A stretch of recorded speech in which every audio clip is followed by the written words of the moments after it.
What's up, MBL fam? Commissioner Ziko here with the return of the In the Details series. I'm pretty excited for this. Last time you guys had to listen to me talk by myself the whole time, and it was depressing for me as well as for you. And I got a couple special guests on with me. My new partner in crime here, Mahroze Baloch. Hey guys, what's going What's up, on? man? Yeah, Yeah. I saw that podcast from Ziko first one, and I was like, Ziko, let me join you. I don't want you to be by yourself. Let's do it together, big dog. I appreciate that big time. And one of the guys who I originally wanted to do this show with me is Zeeshan Iqbal. Zeeshan, thank you so much for joining us, man. Glad to be here. Glad I could put in my time over here and talk some trash a little bit too. So Yeah, I also I had fun doing the D1 guys, but I really wanted to make sure that I get somebody from every division at the least. Yes, I do watch a little more of the D1 games, but I was out there recording footage of D4 players this last weekend. I try to get some stuff from D3. I haven't got any good highlights yet. I'm gonna work on it. So the highlights that I have for Division 3 and Division 2 are mostly uh highlights that Alvaro had recorded himself. So I'm gonna keep doing that. Mahroze, good idea. Like we're gonna pick people ahead of time. I'm gonna be sitting there with my camera watching you guys. So at least make sure you put on a good show when you see me with the camera staring at you. Wait a minute. Zico favoring D1? That's unheard of. I know, right? I know. I've always been so balanced with my love for every division. I'm just gonna say when people start seeing you in there with recording, they're gonna start doing things that they've never done before. I know. It's gonna be kind of funny. Actually, like I wouldn't be surprised if teams start like arguing with each other. Somebody decides they're gonna just start chucking away just to get a highlight going. So it Oh should be God, funny. please, for Irfan Anwar's team, do not ever feature him because man, when he knows he's being recorded, it's not a good situation. I do have a really good interview with Irfan Anwar that I did. They haven't posted it yet. I hope they do. It was just from the sideline, from the bench, and it's pretty funny. So yeah, he does light up for the camera even more than he normally lights up. So I agree. Let me just put a shout out for Tribe Basketball. He was mic'd up one week, and I was on his team, and let's just say it was not a fun night for us. Shout out, Flash. I will note, Mahroze, that one of the people that is in this video is Junaid Zaveri, your teammate, and you were mic'd up that night. So should have some interesting conversations from the sideline if we play the volume. Oh, perfect, perfect. Some behind the scenes huddle stuff over there. Yeah, I have those. I didn't include them in this, podcast, but I do have those if you want to pull them up. Oh, good, good. I mean, just like the NBA when they mic up players, they don't want to embarrass the teams, not to say anything that shouldn't be aired. So, let's keep that in mind as we go forward. They wanted to mic me up, and I absolutely refused. I'm a nice guy, but I'm bulking, and just like Luka Doncic, like a curse word is like every other word while we're playing, so I can't be mic'd up. It'd just be muted the entire time. Yeah, and per MBL rules, I believe you'd be technical foul and on the bench, right? That's right. I only say it to my teammates. I don't say it to the opposition, so or under my breath at least. So definitely don't want to be kicked out for the entire season. Bad luck for commissioner, right? Yeah, absolutely. All right, let's get this underway. Zico, who do we got first? All right, so let's start sharing screen here. All right, so first person we're going to be working on today is Way to Ishmael. give the whole list away, by the way. But I think I asked Faraz to announce it. So yeah, Oh, okay. yeah, I don't know if it was or not. I asked Faraz to make an Instagram post. I will probably announce them ahead of time just so people know who's coming, kind of thing. But yeah, this is the list. These are the guys. That's OCBL. That's a separate file. Ignore that. First guy up is we're going to talk about is Ismail Marusca. One of the biggest names in MBL history, honestly. He's definitely a guy that a lot of people like watching play. We've all had our encounters with Ismail Marusca, and that's usually how it ends up. He's like a shark in the water. When he sees you backpedaling in any way, or he sees you matched up in a one-on-one situation, he's ready to put on a show. He's got some great clips that I've recorded here for him. Is there anything you guys want to say about Ismail Marusca before we get into some of these clips? Yeah, I mean, like you said, Zico, I've had the pleasure of playing against Ismail for so many years. He's a tremendous player, especially I remember when he first made his debut into MBL. you know, everybody was just like, wow, who's this guy? You know, he could kind of do it all. He can handle the ball, shoot from the outside, and one of the smoothest players I've ever had the privilege of playing against. But yeah, such a great player. But I will say this, I mean, he's in Division 1 right now, Ziko, is that correct? That's correct. Have they played Tribe yet? I haven't seen looked at their schedule. I don't think they have, no. Because I'm just gonna put this out there right now. The Ismail Marusca stopper is on Tribe. His name is Faraz Malik. Putting that out there right now. The gauntlet challenge for Mr. Faraz Malik. I mean, 10 years ago when they played, Faraz always did a great job on Ismail. So, you know, that should be a fun matchup to see them play again. So Mahroze, I don't know if you remember this, but you, Faraz and I played in a tournament together once. And we got to the semifinals and we were matched up against Ismail Marusca. Yes, And yes. yeah, you had Faraz guard Ish. Exactly. And Yeah. Ish. He's always done a good job on Ismail, but you know, Ismail's one That of those night wasn't his night. That was his night. I think again, like I mean, Ismail's such a talented player. You're not gonna ever really stop him, right? no, you're not. You could You slow him can down. try your best to slow him down, but he's been a phenomenal talent over the years, and you know, and what I've seen of him right now, like I don't think that's slowing down. I mean, of course he's a little bit older, but you know, with that, he's wiser, plays smarter. But yeah, you can never really shut him down, you know. No, But you he's can't. such a great player. You can't. That game in particular, he went off the first 3 quarters, and then we made a switch. We put me on him, and slowed him down quite a bit. So And is now, Zico, are you the hold Ismail on a stopper second. then? This Is is that what you're no, proclaiming? I don't. This is an example of Ish, and he's tactical, man. He really is. And he kind of saw what we did. We adjusted. We were shading over to his side the entire game. He trusted his teammates for that fourth quarter, which was really smart of him. And we were down, I think, like 15 points, made a comeback. We tied it up. And yeah, last possession, he decided, I'm not trusting my teammates in this situation. I'm going for it. And he drilled a game winner right on me. And yeah, he's tactical, man. He's a great player. So I think some of this footage is going to prove some of that. Let's pull this one up first. Lower the volume. Mohamed Kaur in the post. Swings out to Mark Butler. Mark Butler swings it out to Ismail Marusca. Dagger. He and that's is one of the a great things, you know, 3-point shooter. that just shows how versatile he is. You know, he can be a spot up shooter. He can handle the ball. And in this clip, you know, we'll see like he's in the right position. He's in the line of sight for, you know, Mohamed Kaur. And, you know, right when he catches it, such a quick release. I mean, the defender's not even that far off of him, but he had such a quick release to get the shot up. I mean, that just shows, you know, how great of a player he is.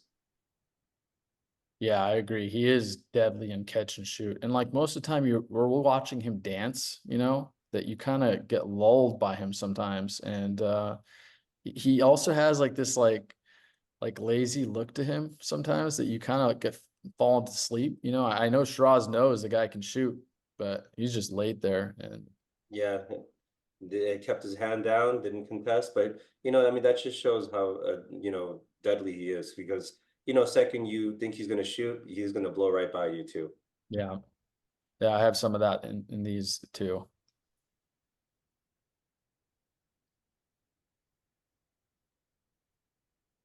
This is just more catch and shoot. Oh no, this is like one of the move. This is a great move here. Yeah, So, I mean, that just go shows, ahead. you know, he gets the defenders, you know, footing off with that fake jab step, and you know, just pulls back to a nice, you know, shot in rhythm. You know, so Ismail is such a great player like that. Like you'll watch, you know, he'll fake that crossover, the defender's out of play position, and pulls up. Yeah, Question: does anyone have a better crossover than Marusca? he's probably up there with the best crossover in MBL history. I think the only guy I could think of that might have a better one, and this is like long time ago, and that's Danielle Fakir. Danielle was 6'5", lightning fast, like just lightning fast, and his was it was more because his was quicker, but Ish is just smooth, man. The foot placement, everything is on it. But you know what though? Ismail also has this advantage when he's doing his crossover. Ziko, if you hit play, you'll see his floppy hair going in one direction. The defender looks at his hair and says like, "Oh shoot, let me go that way." That's That's like what an it's added saying, man. advantage, Yeah. man. I'm telling you, He that new floppy hair of Ismail's, that's what's helping him. yeah, man. I mean, People are following the honestly, hair. He's going the yeah. other way. Man, That's what it's saying. He kind of lulls you, like you that's like a whole new aspect of dimension him to that the you game, feel like man. he's Let's watch lazy. out, guys. Yeah, he almost looks like a beach bum, like the kind of guy who's just like chilling all the time, and then like you just see that wave going bang. Z, maybe it's time you grow your hair out too, so you can have that extra advantage, big dog. Come on. I don't have those handles. Doesn't matter how much I grow my hair out. I also want to point out this play in particular. It's against Samir Zaidi, who's I absolutely love. He's one of my favorite players in the league that I've seen this season. He's a great defender too, and he's been matched up against big or small. Look, he's guarding Chima on this play, has the switch, takes the switch, reads it. I think the only reason he got baited in this is Ish saw him standing. He didn't get down to the stance, which I'm surprised because he usually is in one. Second, he saw him standing, he's like, "Oh, you're done." Great play from Ish there. Yeah, and perfect example of you pointing out how tactical he is. Yeah.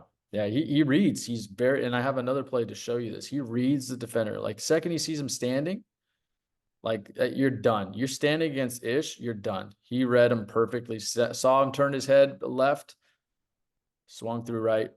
He was in trouble there. So great play.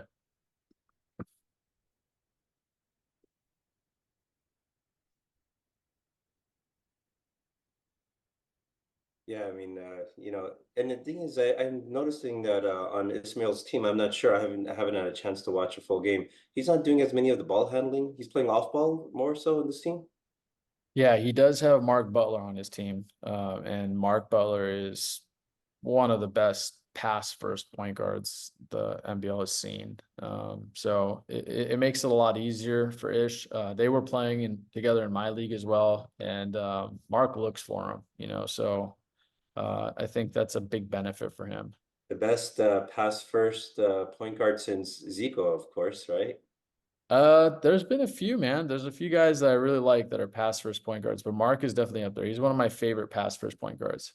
We were talking earlier, and I didn't get to record this full clip about how Ish can still attack the basket. This is another one of those plays that shows you how dangerous he can be. He saw same thing. Shiraz turned his head, read the play. Shiraz was done. He gave up on the play right here, just knowing like, oh, this is a bucket. He's praying his teammate gets there to help him out at that point.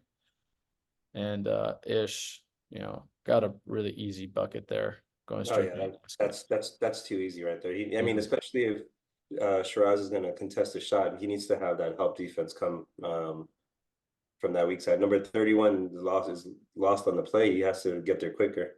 Or Yeah. 37. Yeah.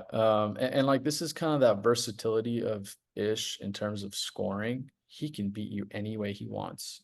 He's just so tactical with the way he can attack the basket, create for himself, catch and shoot. So yeah, I really like this play here. I wish I would have recorded the whole thing, but I do have one that will show some of that. I think this is it here. Watch his footwork on this play.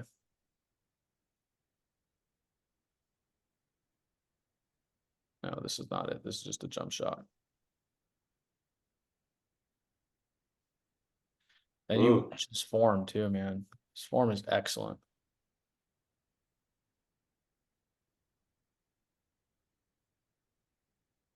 Yeah, I mean that's a contested shot. I mean he's a knockdown shooter too. So Arc is beautiful, form is beautiful. It's just, this is like what you want to teach kids right here in terms of getting the shot off. Doesn't come down with the ball, keeps it high, goes straight into his shot. yep. That he learned playing college basketball. So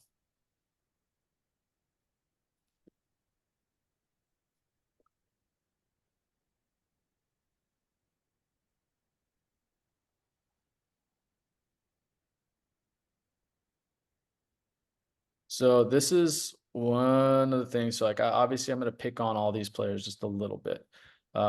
And probably one of the things I've seen from Ish over the years is he definitely likes to conserve his energy for offense. It's normal for a lot of high scoring type of players that they tend to do this. However, I've seen Ish play defense sometimes where he really wants to, and he's actually a really good defender. He's got really long arms, and I've seen him get a lot of block shots, get a lot of pick steals, get the cookies out of the players and stuff. So sometimes like, like it kind of gets to the point of like you want more from him just because he's capable of it. So these plays like this one, from a teammate standpoint, they could get frustrating just because you might need the stop in this situation. And this is one of those like, I'm not going to contest. I'm just going to let it go and dare the player to do it. And Yeah. he pays But for it. what would you think his NBA counterpart would be? I'm thinking maybe a Devin Booker. What do you guys think? Devin Booker is a really good one. The only thing is like Ish is long. And so like I had been thinking about this one and I wanted to ask you guys what you guys felt. Z, do you have anything that you feel like he So compares for? his handles, and there's a lot of the parts of his games that don't match, but because of his handles, I'm just gonna say Jamal Crawford. Yeah, Jamal Crawford was the one I was thinking about. He's obviously a little slower. He doesn't have like that Yeah, herky style, and he doesn't showboat that much. But in terms of MBL, like this is pretty like top tier in terms of showboating. So yeah. Jamal Crawford was one that I really liked in terms of comparison for him. I don't know. For me, I think Jamal Crawford, when I think Jamal Crawford, I'm thinking flashy, like the flashy handles, flashy passes. I think I don't know. I don't see Jamal Crawford as much. I mean, Jamal Crawford is definitely a deadly scorer as well too, but and with his crossover, I could see, I mean, Ismail's crossover is very effective, but I wouldn't necessarily say flashy, you know? He's a quick crossover. He's just a scorer. That's why for me, I think Devin Booker for Ismail. Devin Booker's a really good one too. It's kind of tough with them, and I think the reason why it makes it tough is, um, Ish did play a lot of D2. He liked D2 more. And by the way, I have to point this out. He is the all-time leading scorer in NBL history in terms of in a game. I think he scored 63 points, which he did do in D2. No one scored more than him. And so like because of this, like there's like this aspect of him where you're not really sure what position he plays. Like you kind of look at him, you're like, is he a 1, 2, 3, or 4? And he's kind of like in this situation. AK Ahmad Clough kind of is in this situation in D1 right now. What position does he play? And because of that, it's kind of hard to like find that comparison because like we say Jamal Crawford or Devin Booker, but it's like, oh, but he plays like a little longer and a little bigger and a little slower. But then you Yeah. think of somebody bigger and you're like, well, he's not that big.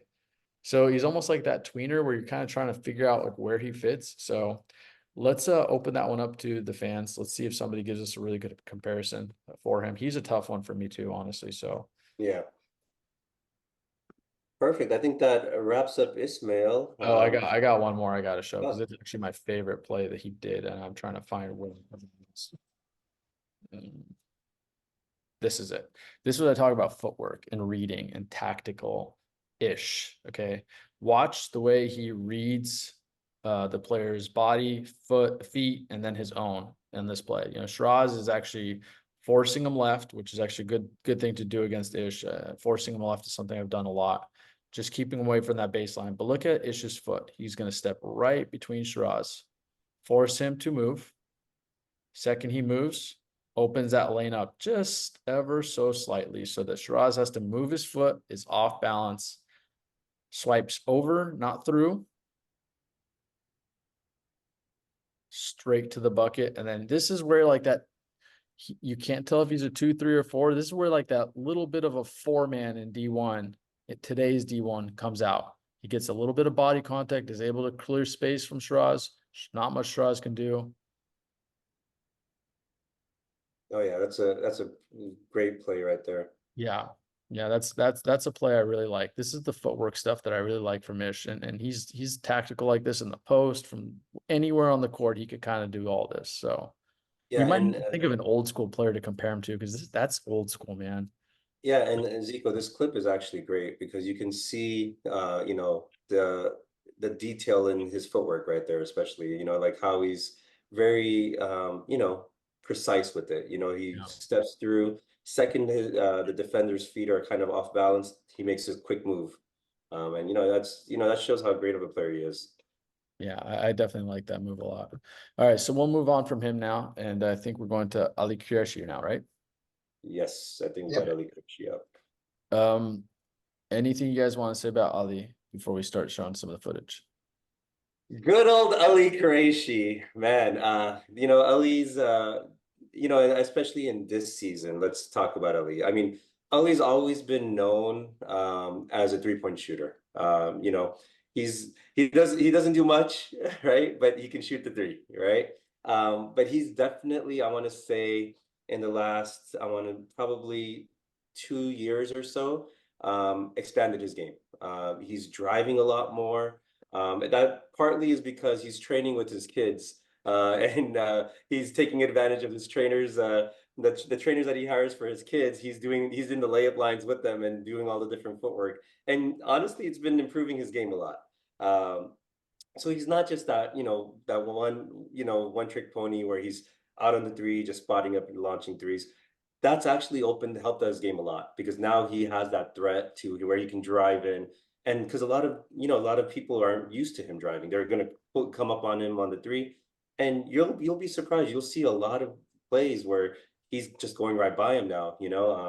So I think last season in D4. Well, real quick, Ali plays in D4. He's on the team California. Is that correct? Right? Yes, that's correct. Yeah. Yeah. I think last season in D4, he led the league in scoring actually and points per game. And this season, he's on a hot streak right now. He opened the season up about the low scoring game from him. I think he had 9 points. And the next 3 games, I think he's been averaging close to 29 points a game. And his team has gone 2-1 in that span. So he's the focal point of their team. He's been scoring, keeping his team up. I mean, and I think the losses that they've had were pretty close too in that. But I mean, Ali's a great player. He's expanded his game. I've definitely see him improving over the last couple of years. Yeah, 100% agree with Mahroze. And actually, I remember I played with Ali in the first ever D2 season. He played on our team. We were called Arsenal. We had no Arsenal. But seeing his game, how it's changed, because back then Ali was a guy who would literally only shoot the three. He was allergic to anything inside the paint. He would not shoot it. And I think for that season, if you look at his like shot percentages, it was probably something like 95% of his shots were from outside, from 3-point line.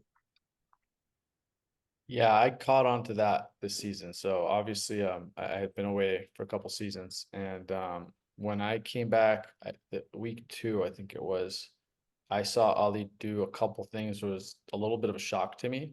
I did used to coach the Savage teams, and our strategy was Ali was send him to the corner, do the skip pass over to the three, and like he'd just drill him from there, but he didn't do much of anything else. Like with his brother Asif, I could ask to do almost anything. Asif was one attacking, playing defense, doing everything else, and Ali was just chucking threes. It's like me and Dino. Yeah, this season I came and I saw like a couple plays or just like, is that Ali? Like I hesitated for a second, and he's really improved, and I was really impressed with him. I actually made sure I went and recorded him play. I didn't tell him I was going to do it for the podcast. I did send him these videos, so he was happy to see them. But yeah, I'm super impressed with him, and I definitely wanted to put him on the show and use him for D4. So let's get one of his videos rolling here. Yeah, I mean, while you're loading that up, Ziko, I mean, Ali's second in the league in scoring right now, right behind Michael Van Wyck. So that just goes to show, and there's a lot of talented players in D4. Yeah. A lot of really good scorers. I mean, he's second in the league, the division in scoring. So that just shows, the caliber of player he's capable of being. And that was just after like you mentioned, he had the first game, he was a low scoring outing for him. So like had he had a normal game, he'd probably be first right now. So Oh, absolutely. Yeah, he only had 9 points that first game. And then after that, I think he had like a 27-point game, 29-point, and a 32-point game. yeah, I think he had 29 points in this game that I recorded. So let's check some of this out. Ali bringing the ball up. first thing you want to look at. You don't expect that. Yeah, so this was a play where he just got his teammate open, brought the ball up, and you know, got Yasser an open three, recognized Yasser's pick and pop player there and got him open for a three. Nothing too crazy about that, but to me, like the shock was Ali brought the ball up. You know, like Mahroze, like we said, we used to just run him straight to the corner. It'd be you, it'd be Yasser, it'd be Faraz, Ahmad, anybody else brought the ball up kind of thing. So Yeah. definitely wanted to. And one more thing there. Normally, when you see Ali bring the ball up the court, in that particular clip, you see the guy who's guarding him. He has his hand down. Normally, you're going to see Ali just pull up from there. Yeah. So there is a little bit of an evolution in his game where he recognizes that he has a trailing big who is a decent shooter and who's not being guarded. And so that's something that normally he wouldn't do. The seasons that I've played with him, he would not be passing that ball up. That's a pull-up shot right there. Yeah. Yeah, absolutely. Z. Yeah, he was never a shy shooter either.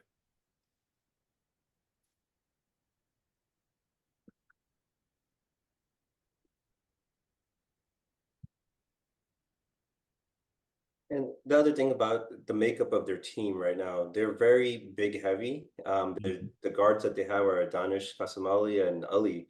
So a big part of the game is going to be on those two shoulders, you know. So I mean, and you know, that's one of the things I want to see in terms of improvement from Ali is being a guard in that division and one of the main guards behind with him and Danish.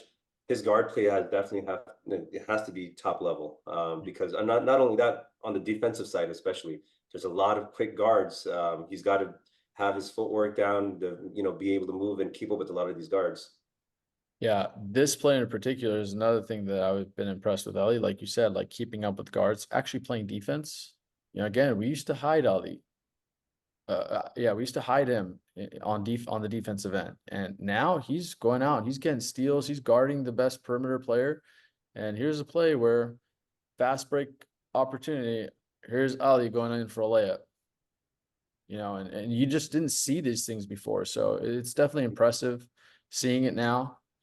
And I'm proud of him, man. Ali making a cameo in the paint. Look at that. I know, right? Yeah. That's some rare footage there, almost like the Loch Ness Monster.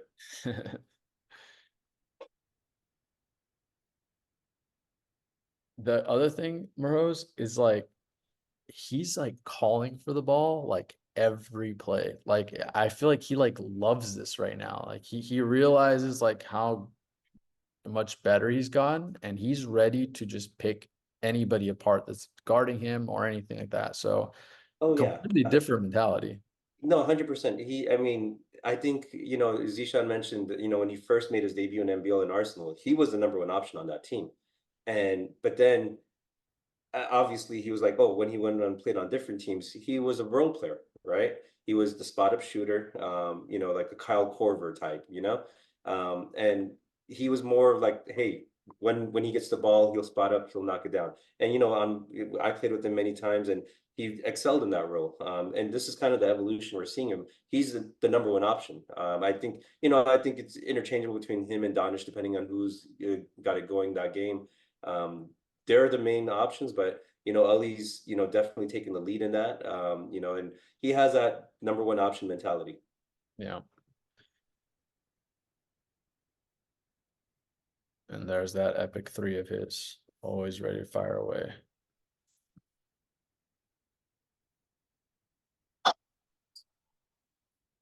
This was a good play. Last second on the clock. He's going to nail a three here. Donish is going to set him up for one at the end of the clock. So I think that was to end the half. So he's not afraid of the big shots now either. Yeah, I mean, I don't think Ali's going to be shy about shooting, you know, a shot regardless of the situation. You know, he's going to step up in those big moments. He's going to put it up. This one is a little more of that evolution. Ali taking the ball to the basket and putting it in the corner. So floater in the paint over the big man. Let's go, Ali Q. Yeah, right over Anthony Van Wyck, former dunk champion Anthony Van Wyck.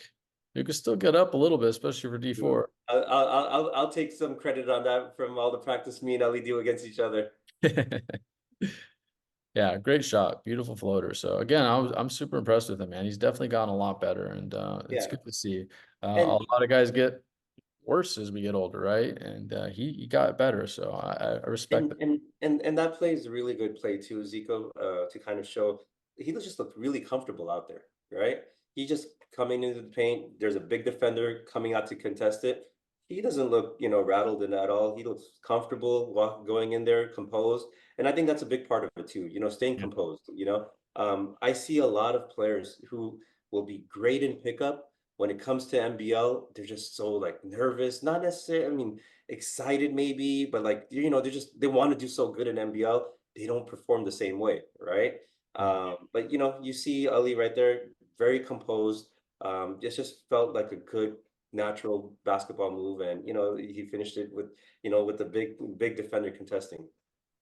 So who do you guys have as a comparison for Ali, NBA comparison?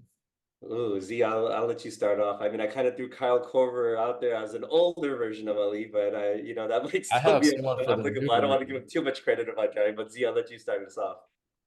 I mean, honestly, he's a very difficult person to put a comparison with because of how much his game has evolved. Before, I would say like a JJ Redick, but now he has more of an off the dribble type of game. Like you just saw in that clip right there, that floater, that's not something that when we were on Arsenal he would do. That he just would not go inside the paint. His athleticism hasn't changed. His basketball IQ has changed. His comfort level with the game and what he's willing to do once he gets inside the 3 point line, that's changed. So for that reason, it's kind of hard to think of a comparison NBA player, but overall, I would say probably a JJ Redick. You I know, have someone And for at the the new Ali. I have someone for the oh, new who do Ali. you have? I put the old Ali aside. Like right now, when I'm watching him, bro, he's playing like a young CJ McCollum. He's still firing away. That's actually a really good comparison. Yeah, he's firing away, but he's snagged the way that he's able to attack defense, and you can't really tell, is he a point guard, is he a shooting guard? He's just a combo guard, especially with him and Donish together. Like you kind of have like obviously there's no Dame in that equation, but you kind of feel like that like smaller two guard lineup were just working well together. To me, I got a lot of CJ McCollum vibes while I was watching him. Zico, I think you might have hit it on the head right there. CJ McCollum might be a really good comparison. I don't know. I was thinking D'Angelo Russell a little bit, Love you just too. and I'm high on D'Angelo Russell's game. I know he took a lot of slack last season, but I think D'Angelo Russell, I mean, he's cold, he can knock down a big shot and drives in, does a little bit of everything. But yeah, I think CJ McCollum might be it. Yeah, I like the D'Lo comparison and as well though. And yeah, I know D'Lo got a lot of flack, but we could talk about the other podcast that on the other podcast, Mahroze. My other Yeah. podcast, we talk NBA stuff, and we talk about who really should be getting the flack but doesn't. But we'll do that on another episode, Oh right? yeah, that's a whole different show right there. Yeah, there we go. Okay, who are we moving on to now? Let's do Bruce, I believe. Bruce. All right, on to Bruce. Anything you guys want to talk about, Bruce? He's Zico, why don't you give an introduction to Bruce, his division, his team? Okay, yeah. Bruce Haidrey is a Division 1 player. He plays for the Vengeance team. I want to say this about Bruce. My favorite player of all time in MBL history is Abdelhadi Fatal. That was my protege. The only people who know about my old podcast that we used to do, the radio show, will know why he's my protege, which I have all those episodes saved. I asked Baraf if he could share them on YouTube or something because they're still hilarious listening to us talk. But yeah, it was my protege. And when Hattie first started playing with me, he was this wiry little kid, a lot of attitude to him, kind of needed to be controlled a little bit. And he blossomed with it. He turned into an MVP, a finals MVP, he won multiple titles. Like Hattie's the guy I'm most proud about in this league. And Bruce gives me so many Hattie vibes, young Hattie vibes. Like I can't even explain it. Like just the way he carries himself, the way he plays, some of the mistakes he makes, where the potential I see from him that he could become one of the best ever in NBL history. Like he has that potential. He just needs it to blossom kind of thing. So Yeah, no, like Zico, I Bruce. think that comparison's a really good one too. I mean, I think Bruce is a really good player. I've played against him on pickup runs, and I've watched his game too, and he's definitely a really solid player. I think He can score. I think you kind of hit it on the head though. He's a young guy still, right? So I still see some mistakes that he makes. You know, he might, you know, take some, you know, shot selections a little bit off of it at times, but he can drive. He has good size on him too, and he has a great mid-range shot. You know, he can create space with his body, and then he pulls up, quick release. You know, he's definitely has the tools to be really great in this league. See, have you watched Bruce play? I actually haven't watched too much of Bruce, but I remember the one time I did see him play. It's funny you mentioned Hadi. That's the one guy that I thought this guy he kind of has a very similar game to him. Yeah, definitely. Young Hattie's definitely there. And like that's why I say like the potential for him is like enormous if he can just kind of develop it. So hopping into some of this footage, we'll kind of look at some of the stuff he's doing this season and things I like, things I didn't, and things I think he can improve on. Here's another really good player, his teammate, Ismail Marusca. So I'm going to do a lot of picking and prodding with him. Some people might get upset with it. Some people might think I'm picking on him too much. I'm not. This is me, the same attitude I had with Hattie. One of the things I don't like about Bruce, and I don't like about a lot of younger players, is they hold the ball too much. They hold the ball way too long. This is too long of a possession. You shouldn't have the ball this long. Hattie used to do the same thing. You kind of get your teammates sucked out of the play when you do this. Yeah. And also, like you give the defense time to position themselves. The defense read this perfectly. You know, he pulled back, he looked to go ISO, attacked his man, went into a crowd, really had nowhere to go and didn't have the pass. Like actually really good defense by Isana on this possession, and gave him no options. And so when he turned, he had a turnover here. Yeah, I I think mean, what this is just he was goes. right into the defense in the middle of it, and he's just surrounded by four players. He has no real outlet, no real, you know, option right there. So that's a tough play to make right there. And some of this again is just him being younger. Like he's not seeing these things before they happen. That will come. That will absolutely come for him. So it's nothing to just get discouraged about. But like if I were him and I was his, captain or coach, I'm telling him like, hey man, like it's got to be 3 seconds. Like you cannot wait that long. It's got to be 2 or 3 seconds. Then you're deciding what play we're doing. Unless it's like, you know, 10 seconds on the shot clock and you want to run the play down, then I could understand. But he does this throughout these videos. So something to keep an eye on. Like, see, this is the pace. Like I told Hattie I didn't want this anymore. We were going to change the pace. The second you slow down the ball and you bring the ball up at this pace, especially in D1, you're allowing the defense to read. Look at Ash. He's got his hands on his knees. He knows he could just milk it. He could rest this game. They only had 5 guys this game, so he just rested on these possessions while Bruce did that. Yeah. Don't give your opponent the opportunity to do that, especially when you're a young guy like Bruce. Especially when the defense is playing a zone, you know, you're giving them an opportunity to get set and get in position. Yeah. You know, and you're telling me they only had 5 this game. I mean, that's the time you do push it, you know? Yeah. Exactly. So one thing that I have seen from Bruce is he understands basketball. He knows how to cut and move without the ball. It's something I think he needs to do a little more of because he can be really dangerous, especially when he's playing with Ismail Marusca and Jordan Griffin. Those guys are going to get a lot of attention. He can get a lot of plays like this where he's just kind of sifting through the defense, looking for openings, and he does that right here. If you see, he reads the defense, comes to the opposite side, the weak side of the ball, low block, sees the defender start to attack. He's still shading over.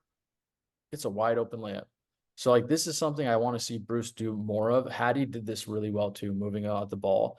And some of it is adjusting from being a point guard to a shooting guard small forward. I think Bruce is a shooting guard small forward. I don't think he's a point guard. I know he played point guard in the past. Hattie did the same thing. He was originally a point guard. It didn't work out so well. He needs to look to be in attack mode and score mode all the time. That involves moving without the ball, and attacking not into the teeth of the defense. Anything you got to add there, Marose?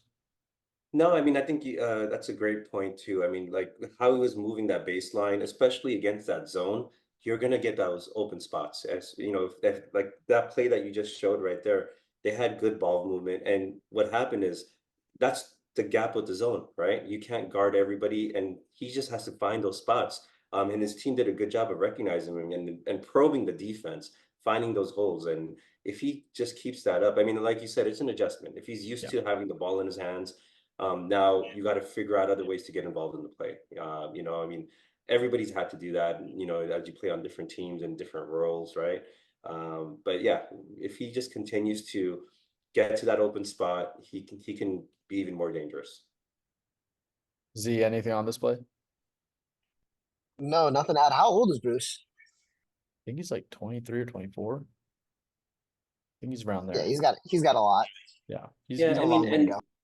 and Ziko, while you're loading up another clip, I mean, I'm just looking at his season so far. Oh, I mean, actually, he's played 3 games with them. And you know, the first game he only had 7 points and they lost.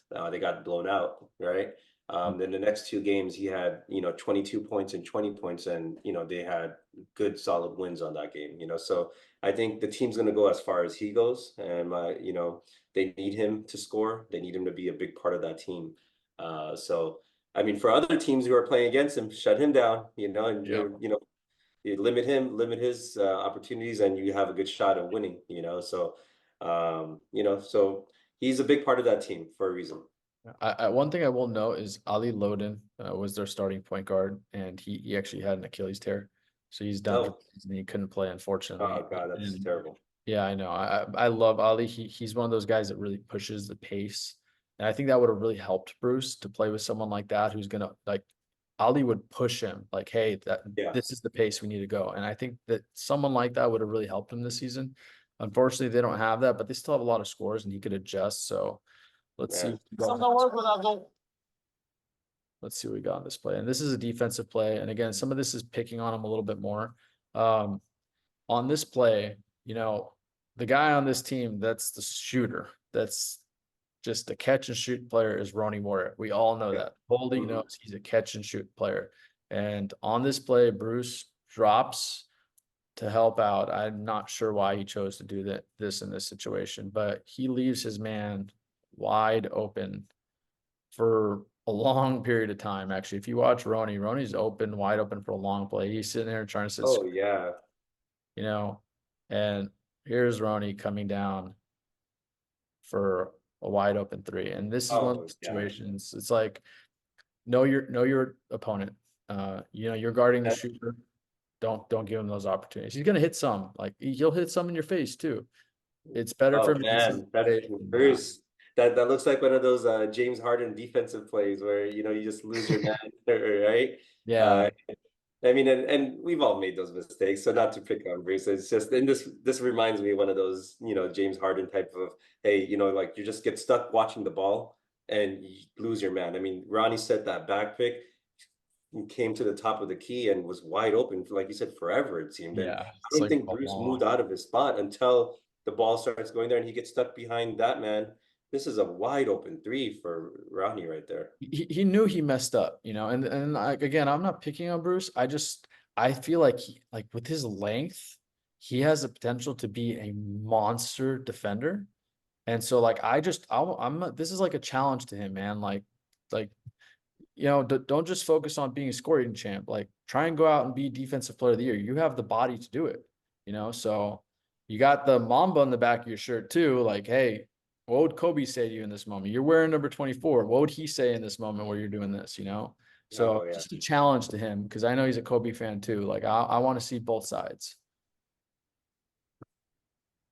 This was another defensive play. I'm gonna leave this one out for now. We'll see if we can focus on some of the offensive stuff that he's doing. So, like Ismail Marusca, this guy can catch and shoot too. He doesn't have to sit there and dribble on plays. He can catch and shoot. And then something I really like about him, this is why I feel like he could be the next Haidrey.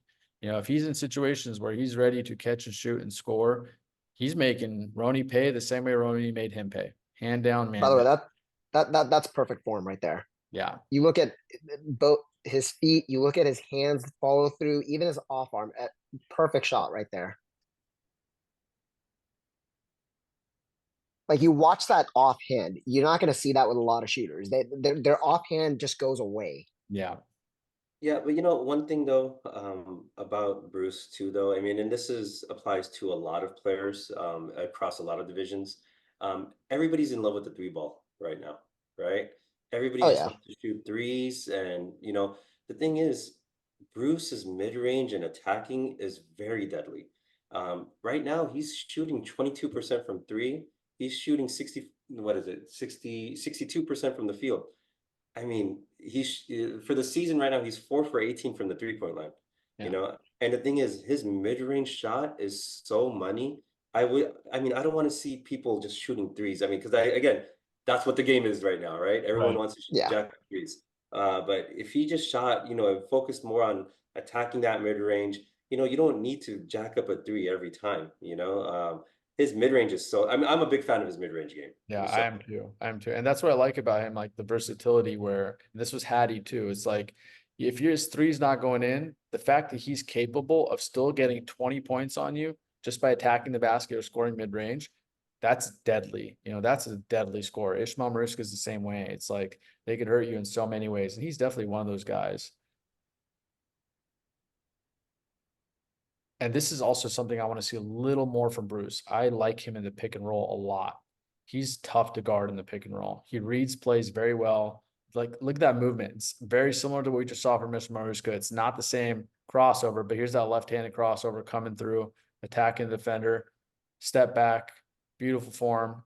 And he could hurt players doing that. I think Zayd should really work on running him in that pick and roll more. It might get Zayd a couple easy layups if Bruce decides to pass to him. I don't know if Bruce is going to pass to him though. No offense, Zayd. Got to mess with my boy there a little bit. No, that's a good play right there. I mean, again, he can score. He can, take people off the dribble, and that step back. I mean, just probing the defense. So, he's he's their main player, right, offensively. So, he's just got to keep it up and clean those things up on defense, right? Okay, this was another defensive play. Again, I'm going to stop picking on him there. We'll move on from Bruce. Yeah, no, but I'm a big fan of Bruce's game. I'm excited to see him develop too.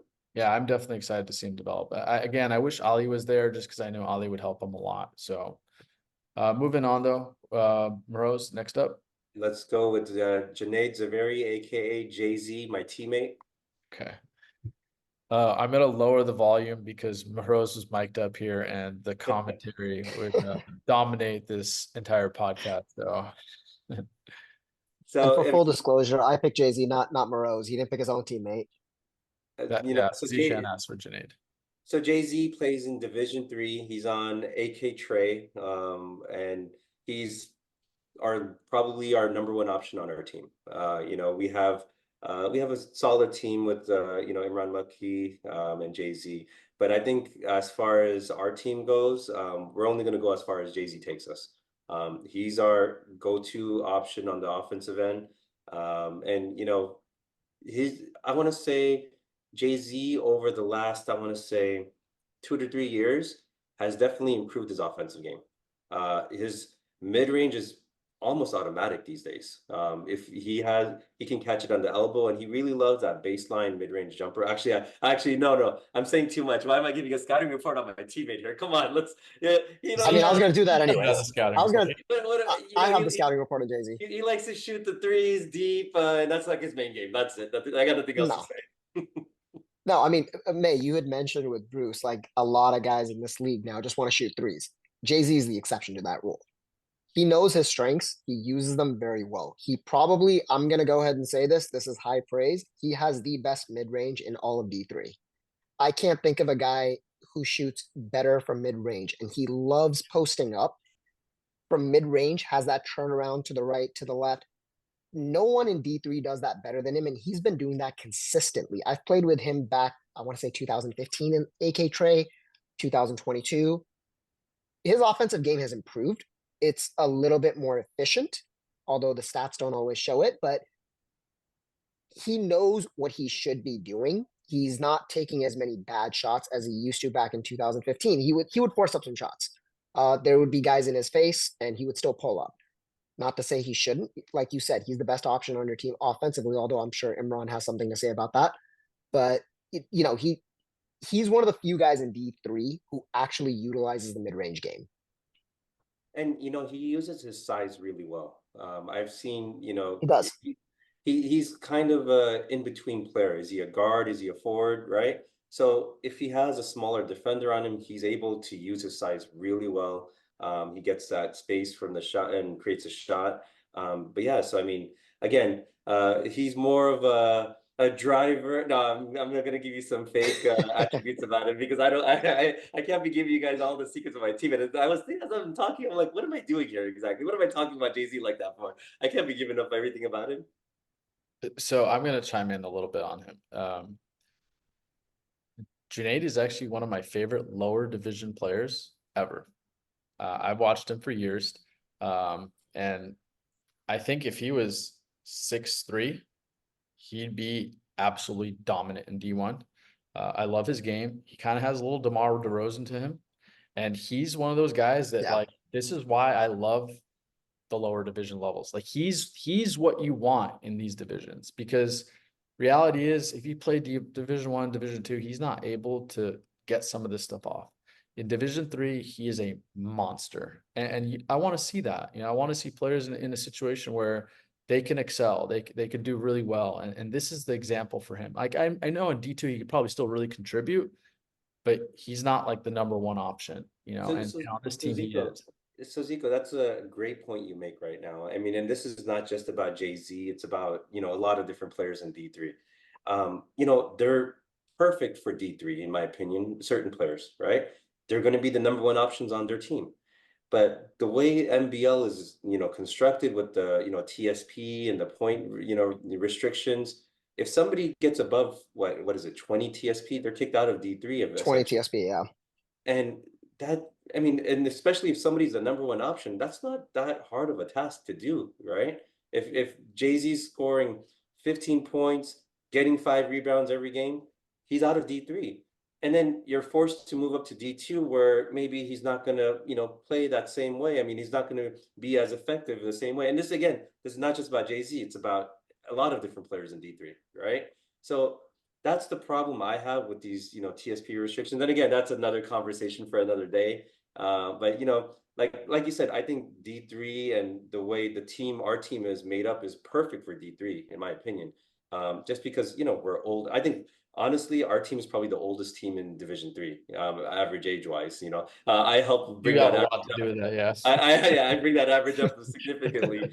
But overall, I mean, it's a fun team and we're all friends and we're all playing. But if some of us were out to move into D2, we're not going to be, the same, effectiveness, whatever. But again, like I said, it's a conversation for another day. Focusing on Jay-Z. I like how you pointed these things out to the commissioner just for the Yeah, I mean, I said let's take advantage of this platform. There's no rating. ulterior motive there. Yeah, I'm cool with that. I'll keep it in this- mind. I'll keep in the back of my head when these things come up, Rose. Yeah, no, Let's get into 100%. some of these videos. And Yeah, let's take a look here's at it. one of them. This is Ooh. Junaid popping off a 3 right here. A big part of it is that pass coming in right on the spot in rhythm. Whoever Yeah, passes that ball. there's quite a bit of that here. The anchor on the offensive end over there. Yeah, you watch him. He just sizes up his defender. Saw his defender hand down and knew he was going to get a shot up over him. There's not much the defender could do at that point. If your hand is already down, you're giving him that much space. Yeah. He's going to make you pay for it. I mean, that's just knowing who you're supposed to be guarding. You're guarding a shooter, put your hand up. Yeah. And maybe even force left on that position. Sorry, Mahroze, step away. Okay.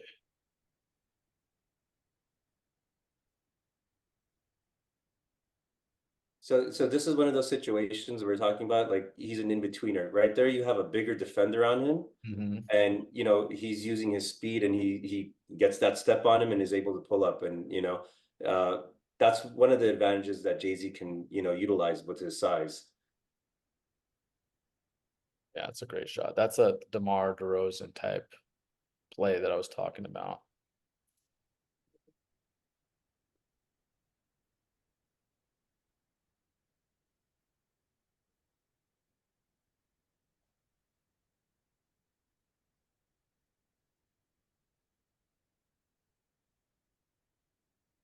Look at that hesitation. I like this play a lot. Sizes him up. attacks, spin back. Up Yeah, middle it's, defender. And- it's great footwork to be able to put out that shot. And I think he probably has the best footwork in Division 3 as well, by the way. Oh, I agree with that 100%.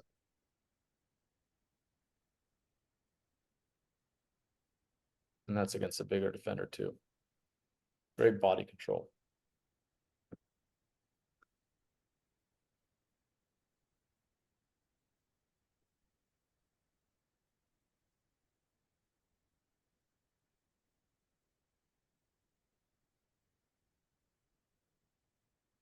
This is more of that body control. Yeah, I mean, Jay-Z's mid-range shot is solid. Yeah. Key to that play. Best in D3. Right here. Yeah. Look what he does with his elbow. Just slightly. This is those veteran plays that we love doing to the kids, right? They're going to complain about an elbow. This is just clearing just a little bit of space to throw them off balance, give them enough room to get that shot off. That's another good example of good footwork too. Yeah. That shot right there was against my nephew. One good thing for Junaid is I don't have any like plays where I'm picking on him. So there's nothing that I could pick on him here. You guys are gonna have to do that in terms of these videos. Here, I'll help with that. One thing that Oh, actually, hold on, Mahroze. I got a point. This is a really important play here. This is a really important play. Okay. Jay-Z comes up. To be honest with you, he doesn't really do anything here. I just want to give you some shout out there, knocking down a three. That shot was wet right there. Yeah, I know. He tried to set his screen. The screen wasn't relevant in that situation, you know. Oh, no, but you know, Zeeshan, there's that hand coming off that you're talking about. We might need to work on that. You know, the thing is, what's it called? So the one thing that I want to see Jay-Z work on, and this is something we talk about as a team too, is limiting turnovers. You know, I think turnovers has just been one aspect of, you know, thing that we can, you know, that I wouldn't see Jay-Z improve on. You know, he drives in and sometimes I think what he has in mind in terms of the pass is not always there with, you know, with our players may not be cutting when he thinks they should be cutting or whatnot, you know. But yeah, I mean, I would say just limiting the turnovers a little bit. And yeah, I think I would say that would be about it. Right now, he's been playing really solid. And like I said, our team's just going to go as far as he takes us. Zeeshan, any weaknesses we need to focus on? Yeah, I mean, there's one in particular. You kind of pointed it out. So I've played with Jay-Z a couple seasons in MBL, and he does a great job of knowing when to set a screen. He just doesn't set a very good one. So a lot of times you'll see a lot of times, like when I used to play with him, he would set these backdoor screens for me where I'm coming off the top, or I'm starting off from the low block and he's setting a down screen for me to come curl.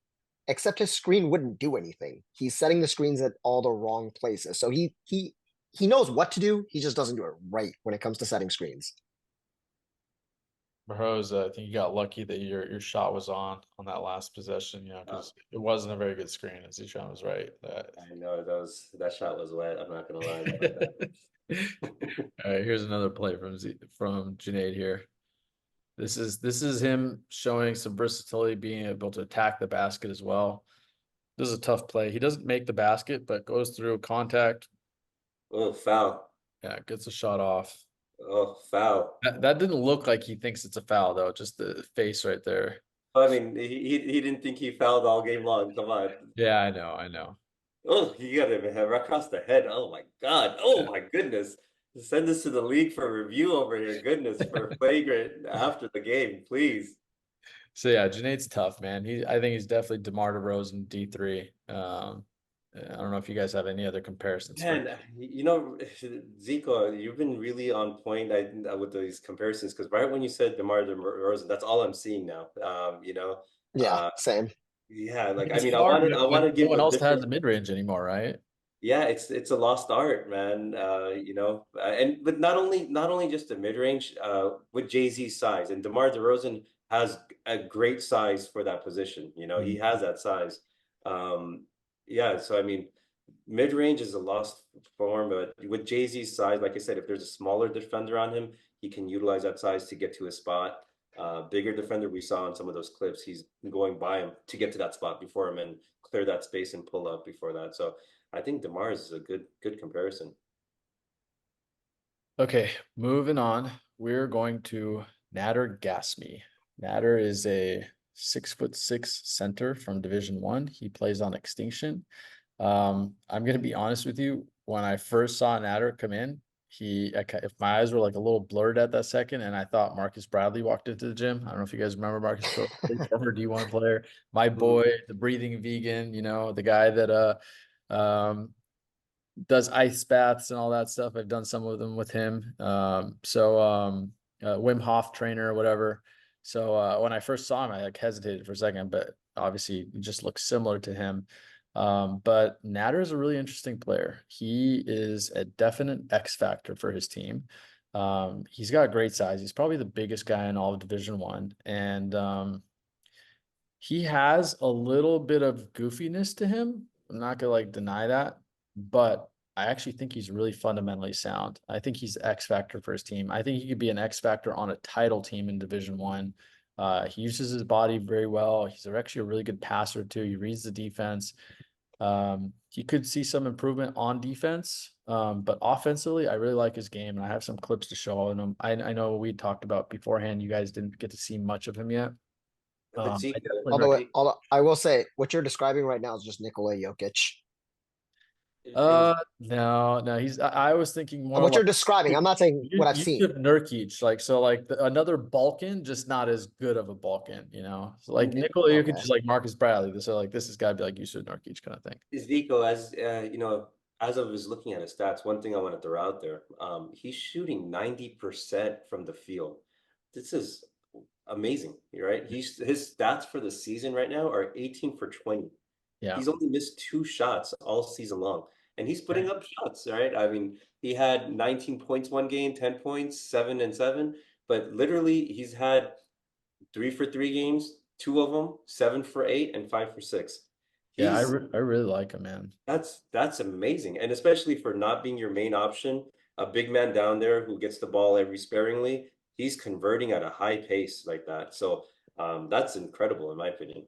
Yeah, I've always had really good big men on my team. He's one of those guys I would love to have on my team. I'm not trying to steal him from you guys, Extinction. I'm just saying in general, I really like his game. I definitely respect it. There's some underlying stuff that Zico's planting some seeds right now. I can see it right now. No. Already planning for next season. You know what I will say, to the people who don't know him, get to know him. He's definitely a guy that I recommend playing with. So, bright future for MBL if he stays in MBL kind of thing. So this just in, MBL investigating Ziko for tampering right now. we heard it here first. Okay, let's get into some footage of Nader here if we get this to load up. And my apologies for some reason this being a little slow to load today. I'm not sure why. Okay, so Nader is number 22 on his team, and we'll see this play unfold. His teammate Ali shoots a corner 3, and Nader comes into the play. So you can see the Marcus Bradley comparison I was talking about, headband and all. And Nader using his big body, coming down, getting a rebound, and going straight up with it and finishing on a play. And that's actually really important. He's not the most athletic player. So he knows if he gets the ball, rebounds, comes down, he's going to give the defenders a chance to recover, especially little guards are going to come in. Like for me, if I see a big guy like him get a rebound, come down with it, I'm coming in, I'm getting the strip. He actually keeps the ball high, goes up with it, and gets an and one on this play. And his opponent from posted, the big guy on the right there, who looks kind of like Zaid Yunus, which I thought was Zaid Yunus for a second. It's not Zaid Yunus, but this guy is about 6'3", 6'4", and you can just see Nader is quite a bit bigger. He's a full 6'6", and he's got weight on him too. So big body.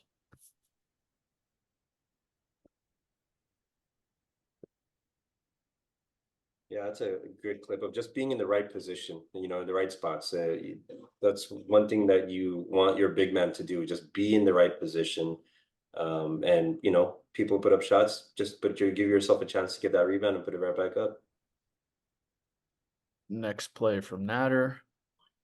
teammate comes down and he runs the floor with a pretty little finish. And this is really important, Mahroze. We were talking about this before the show started. One of the things you teach kids, you know, big men, future big men when they're kids, is to use that off arm to protect the ball. Like Pau Gasol was amazing with this. You know, he protected the ball so well. You look at this play, even though he doesn't have athleticism, look how he protects the ball. Exactly. I mean, the only way the defender's getting there is by fouling and reaching over, right? So even if he doesn't make that shot, if the defender tries to get over there, that's a foul right there. Yeah, I actually love that. Like these are the reasons, Mahroze, his percentages are so high. Oh yeah. It's not just that he's tall. He's not the kind of guy who's like jumping over players. He's tactically scoring over them in the post, getting the right shots, getting easy shots, using the backboard. Like just the form is great there. You know, I mean, and just using that big body, right? Yeah. You know, you turn to, you get the right angle, you can clear that whole. I mean, that defender has no chance right there to stop that shot.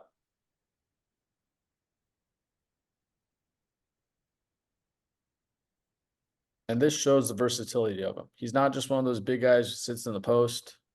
Here he is, sizes up his defender, keeps the ball high, does not bring it down. That's really important for the kids who are going to be big men. Shoots right over.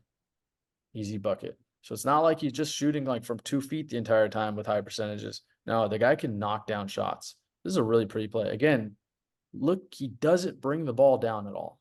Yeah. Like he knows, like he's had some sort of training, or he played high school ball or college ball, maybe. I don't know if he played college ball or not, maybe at a community college, but like those are things you teach your big man. Like, you know, if he brings it down, here's that little guard who's gonna swipe in and strip the ball from him, kind of thing. So And yeah, honestly, that makes a big difference in getting that shot off, right? Yeah. The defender was already closing out. He brings the ball down and tries to pull up. The defender's right there already.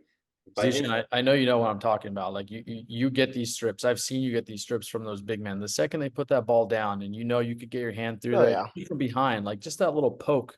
You're not. oh, Yep. you're asking Z from the defender perspective. I was like, wait, Z's no big guy. What are you talking to Z for if he knows No, that? no, just like from the defender position. I'm the small guy. Like I'm you know I'm a little taller than Zeeshan, but like I'm the small guy, and like for me, like I had to look for ways to get strips and things like this to stay relevant in a play. So when I see a big guy like this defensively, I'm annoyed. I'm like, dang, I don't know how I'm gonna get that because I'm too short to reach up and block this shot, you know.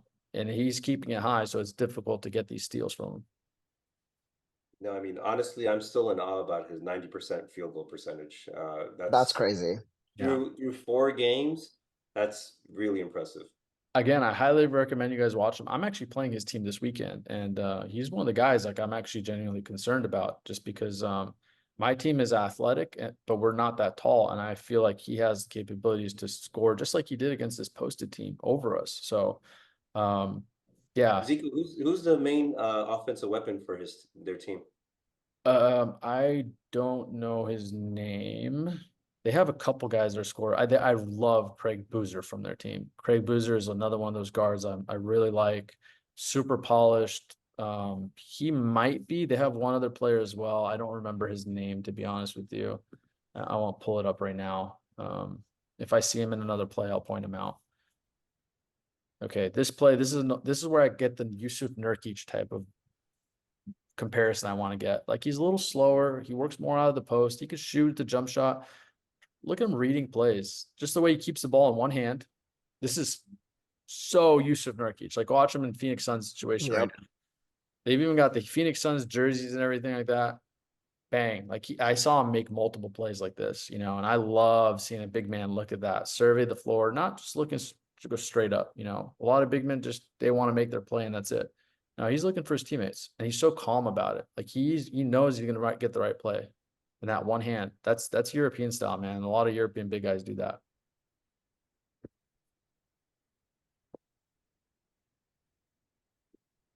If I have a weakness of his that I've seen, and I'm not just saying this because I'm playing him, it might be motor. I think that I could see him getting tired on plays.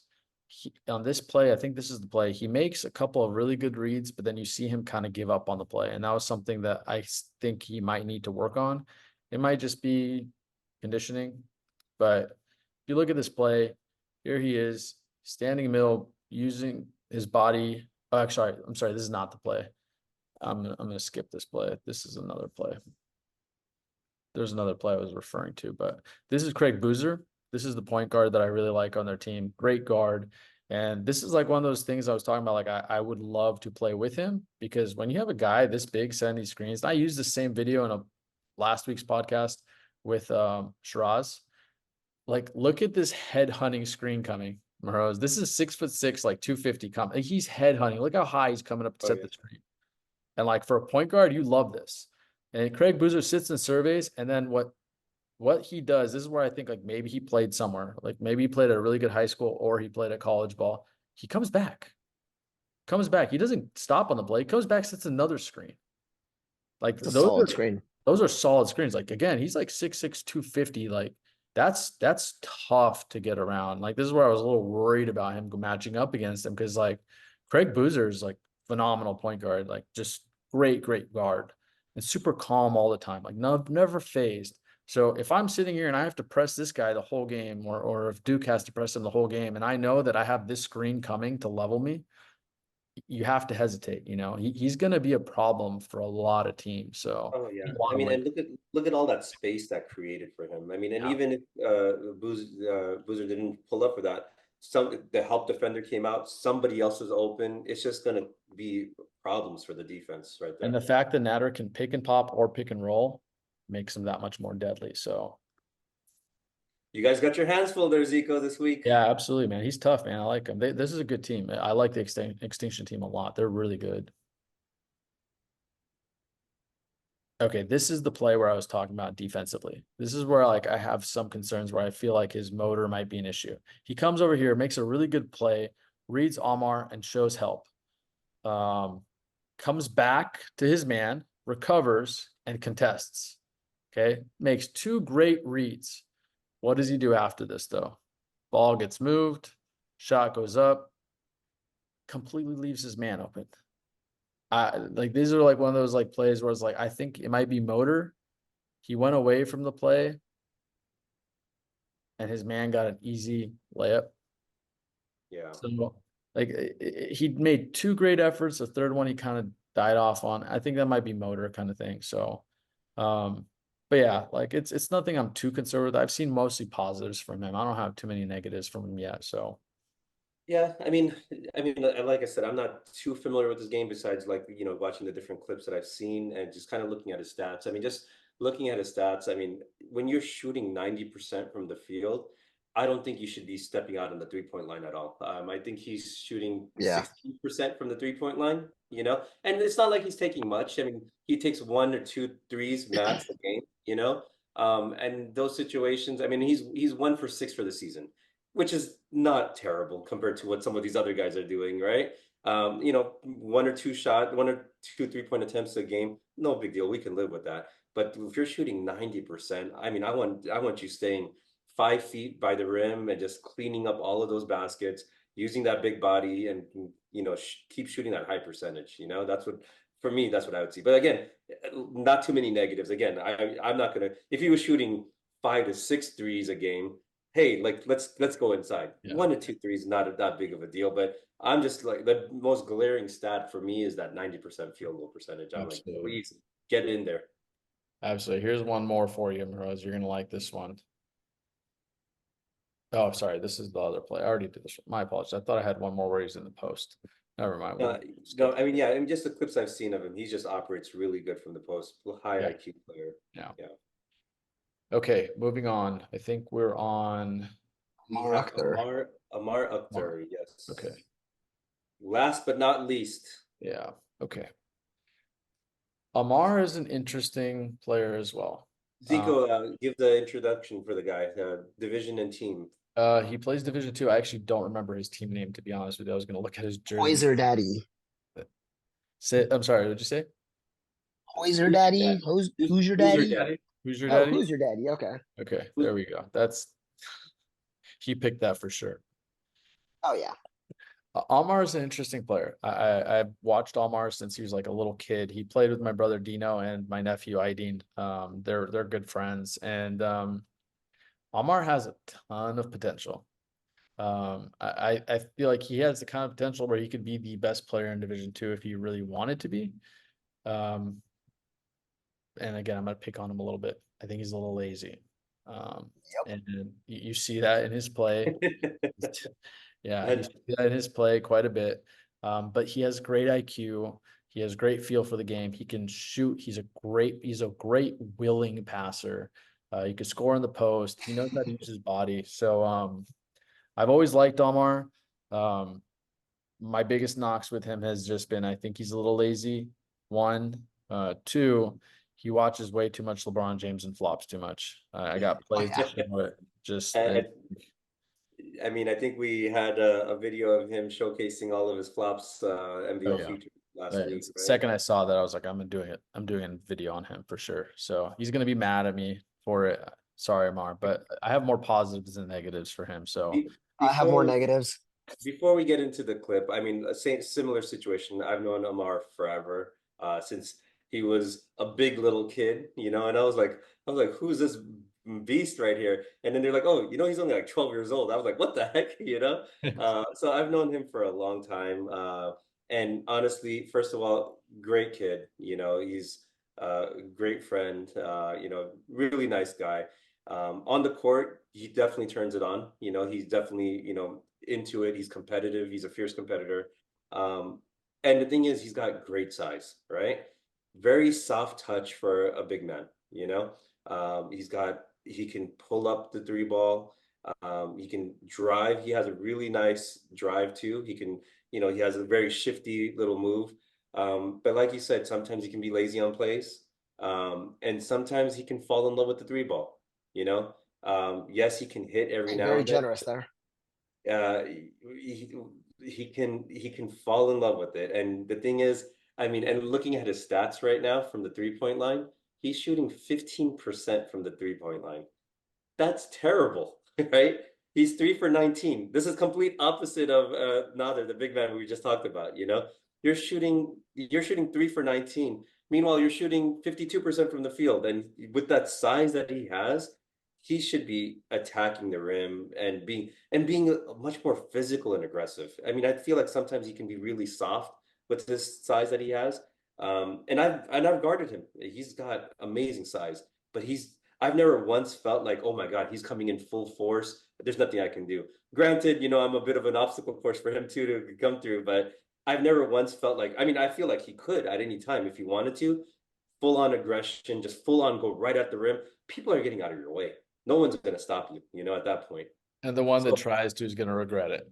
100%. Oh, yeah. So that's why sometimes like he'll just pull up for three. I'm happy he's pulling up for three because I know if he's going full force against the thing, it's either going to result in him getting a basket or him getting fouled. And I think his last game he had 12 free throw attempts and he went 12 for 12. He 12 of his 18 points were from the free throw line, and that's what we want to see from him. You want him to attack. He'll get to the line every time, pretty much. Z, you got anything? Yeah, I mean, when Ammar wants to turn it on, he is hard to stop, especially in D2. There's not a lot of guys with his size, and the guys that are his size usually can't keep up with him when he goes outside. Now, he shouldn't be shooting as many threes as he is. One thing I will say about Ammar is there's some guys who you want to piss off. A mad player is a bad player. Ammar's not really one of those. There's a few guys in the league that I can think of off the top of my head. Ammar's one of them. The other one would be like Yasser Yusuf. There's guys that you don't really want to talk trash to. I think there's some videos from last season that there's the famous put that on the gram. Those are the type of games that he shows up for. So he's not a guy that you want to get mad, but there's a lot of negatives to say about him. I'll bring some of those up when you put these clips up. Okay. The one thing for me also is pace. Like there's so many of these kids where they take so long to make a play, and for me it's like 3 or 4 seconds, like max. Like you have to make a play. So like some of the walking, I know for him it's conserving, which a lot of the bigger, heavier guys they do that. But I would love to see him play with better pace because if he learned to play with better pace, and then with that body, like come barreling down the lane, it's like you guys said, everyone's just getting out of the way. And I wish he would realize that. So let's get into these plays a little bit. This is him just showing the willing passer, and the one thing he's really good at is the skip pass. He's actually a great pass reader. Here he is looking away, getting Nihad open for a wide open skip pass 3. Saw the defender setting a screen there for a Nihad as well. That's a good bucket. Shout out Nihad, fellow Catan player. There you go.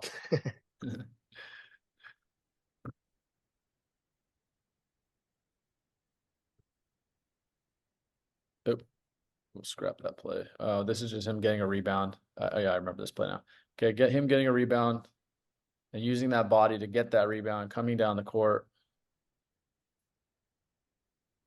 and using that body. Look at the defender. Yeah. He got out of his way. He knew. He's like, I'm not taking this. Yeah, if he does that all game, no one's stopping him. No one's stopping. And that's what I was talking about. You know, if he just gets into that mindset, like I'm attacking the rim every time, he's going to be unstoppable. Yeah.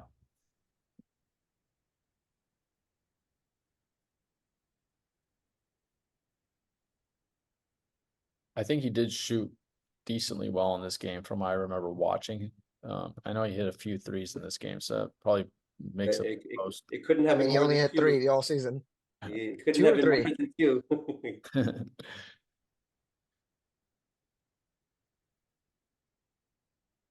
Here's that skip pass again. He's actually really good at making this pass. He finds his teammates open for threes a lot. So I like that skip pass. And if you look at that play that you just put the clip, he's being double teamed, right? Yep. So you got to be able to make that pass, and he's doing a great job of it because someone's going to be open, right? Yeah. Like there's literally 2 defenders, you know, shading him right there. Someone's open, and especially against if a team that's playing a zone like that, you just got to get to your spot, and then Ammar's going to find you. Yeah, and some of that is him being like the perfect D2 big guy, you know, like being taller. He has the guard skills, can play inside as well. 100%. A lot of people, like especially smaller players, might not be able to get this pass over. Him being taller, like Mahroze, you make that pass. You're taller, like you can make that skip pass and get it perfectly to your teammate. Some of the smaller guys might not be able to get that pass there.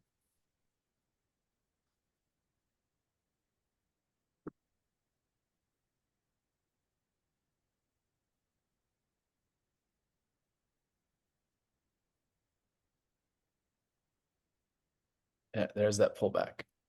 You know, I hate when guys do this. Like, this is already too long. I wish he would have attacked sooner, but at the same time, he does attack, uses his body. For me, this play was broken because he took too long. You know, he allowed the defense to get sacked. And on top of that, like if you look at that play again too, like look at that screen that he initially started off. It was a lazy screen. You know, like the defender's going by, he just lets him kind of just rub off him on the backside, you know, like just get in position, and that might have opened your man up to cut to the basket. That if he had set a solid screen right there, that guy, his teammate could have flashed right to the basket. The ball handler on the wing could have dumped it to him, layup right there, you know? But like it's those little things, like you got to be constantly active in the play. Yeah.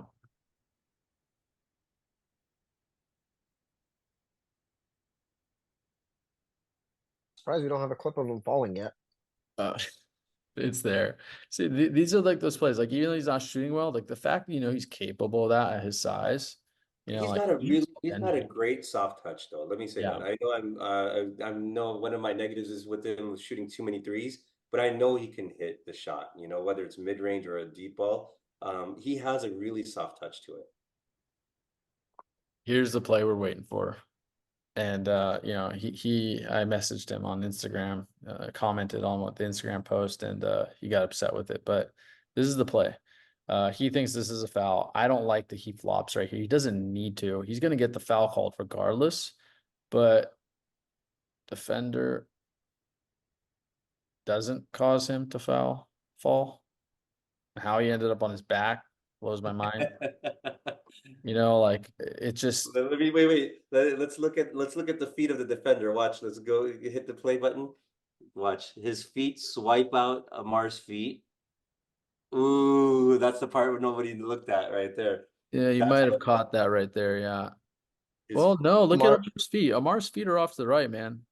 He fell flat on his ankle. I don't know what he's doing. Like he contorted his body to fall midair. Oh yeah, Okay, well, it could have been his leg. I don't know. I'm trying to give Ammar the benefit of the doubt here. Come on. You're Yeah, giving him the benefit of the doubt, but he give just him fell the on that one. He fell because he wanted to draw the foul. He wanted to make sure the ref saw him fall. yeah, and like if I were him, I wouldn't do that. If I were him, I want to see him. I want to see him like shacking in D2. Yep. Like, I want to 100%. see And him he do that. absolutely can. Yeah, And he absolutely can. 100%. I mean, and the thing is, his defender should be the one falling, not him. You know what I mean? He needs to be going full force. But see, the thing is, that was kind of a not of an aggressive move to the basket. It was flying, his body kind of flailing to the right, and him landing in an awkward position. It should be full force going in, and the defender should be falling to the ground, not him. I want to see him get some charge fouls. You know what I mean? Be aggressive. Be physical. Here he gets in the post. He plays physical. This is actually a good move. He reads the defender, pumps up, swipes through. However, he did drag his foot. I remember this play. He thought he did not Travel, Yeah, big he time. did. Oh my Yeah. God. Picked up his Oh, pivot oh, foot. oh, Ammar, the play was there. All you had to do is hold your pivot foot. oh, That move oh was yeah, easy wrong. call. Good thing they called travel. Yeah, Was honestly, he arguing? Was he arguing that wasn't a travel, that play? He did argue. What is he not arguing? Oh my God. Yeah. Oh my goodness. So, but I didn't actually post this one to like pick on him with. This is like the capability that we talk about with him. Like, look at him in the post. Who's guarding him in D2 and stopping this? Had he kept his pivot foot down. And I know he's capable of doing it because I've seen him do it. Even in D1, I've seen him do it. So, little things that like he could work on, and some of that's like a little bit of the laziness that like we all refer to, but you know, we're all rooting for him to do better because we know he's capable of it. So that's all we're referring to, I think, with all this. Oh, 100%. I mean, and like I said, I want to see him just attack full on to the rim. And there's nobody in D2 stopping him. No, and here's another play. Nope. He does get hit, but Not hard enough for him to fall like that. no. And he was upset there was no call on that one. I think at that point the ref had it with him. So And that's the other thing. I mean, if you start flopping and falling, you lose the refs, right? this was actually a really good defensive play from him. Kept his hands straight up for most of the play, comes down, contests. His only mistake here is he jumped forward. Yep. And it bit him. However, if he had jumped straight up, this would be phenomenal defense from him. Like he had both hands straight up. So these are things like I say, like, he's capable of it and like you want to see him do more. So yeah, I mean, it's not a knock. Ammar, don't get mad. We're rooting for you to do better just because we know you're capable of more. So yeah, comparison for Ammar. Yeah, I mean, and and one more thing to add to about Ammar, looking at his season so far. Ziko, are we done with the screen share? I didn't. No, I'm not yet. I had one more video to show. Oh, okay. No, what's it called? One thing about Ammar, for his season so far, he's been inconsistent, right? First game he had 12 points. Second game he erupted for 26 points. Next game he only had 4, and then the next one after that he had 18. He's got to be more consistent. He's got to play at a high level. With his size and his skill set, he's got to be leading his team on a consistent basis. Comparison, you said, Ziko. That's tough. Let me think about that one. Who do you have from Ziko? Actually, Z, why don't you start off before Ziko influences us with his pick?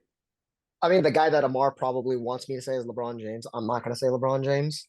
And I don't even want him to try to play. I don't even want him to play like LeBron James. I want him to play like Shaq, like Ziko said. He could literally dominate D2. The guy that he plays like, what's up? Oh, no, yeah. Who do you think he plays like? Right now, he's playing like Al Harrington. Ooh, no, throwing it back. How about in terms of current players? What about a Julius Randle? So I wanted to say Julius Randle, but Julius Randle, one thing about him is he's an ass kicker. Excuse my language. And like Ziko, it's an MBL podcaster. Come on. I had to say it. I thought about Julius Randle in this situation, and like it just with Julius Randle, I feel like he's so physical that we can't use him. Like he uses physicality to create. He doesn't like flop. In fact, he never flops. He earns the foul kind of thing. I can't pick, Julius Randle for him. And like the only guy in the NBA that's kind of like him, would probably be like Kenny Lofton Jr., who's not really playing that much. And I feel like Ammar is a better in terms of the D2 situation. The only other guy, Kenny Lofton Jr., come on, give him more credit Kenny than that. Lofton Jr. is really good. He's actually No, really no, don't get me wrong. I actually like Kenny Lofton's game, yeah. 100%. I watched And him I wish on G League, so that's what like referred to. And in G League, he's a monster, right? no, 100. And I've watched a Yeah. lot of Kenny Lofton's games too. So I was honestly rooting for him to try to make it to the league. You know, this is no knock on Kenny Lofton, but I don't know. I feel like Ammar's game, he has that softer touch where he can hit some shots, you know.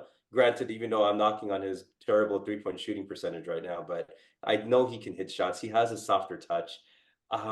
Kenny Lofton is again, he's you know, that's not terrible, but I Old don't know. school, I'd say Boris Diaw, because like he has that size, that Boris soft. Diaw's a good one. Yeah, like Boris, old school, I would say Boris Diaw. Like he fits like that. He's not really physical, but he's so strong that you're like, man, I wish you were physical kind of situation. So Yeah. So the reason why I went with Julius Randle, and you can talk to Knicks fans out there who are so frustrated with Julius Randle's game at times, you know, like you know, that's what I'm getting that same sentiment with Amar. You know, I want to see him be more aggressive. I want to see him attack more. You know, not just settle for that outside shot, which Julius Randle I feel like ends up doing sometimes at times too. You Oh know. yeah. you have to remember though, when it comes to Knick fans, if they had Jordan and Kobe and LeBron on the same team, they'd still destroy them. So like they're never happy. Like they're some of the most miserable people in the world. I'm actually one of the New York Knicks fans because half my family lives in New York, and I've actually been to a game at Madison Square Garden. So like I actually root for the Knicks. Um, yeah, I don't I just I'm not I just feel like I wish Amar was that aggressive. I He doesn't wish. have that dog in him. Yeah, he doesn't have the exactly. He doesn't have the dog in him. You know? Zico, you said you had another video to share? I do. I do. I had to make an amendment after last video. Yeah.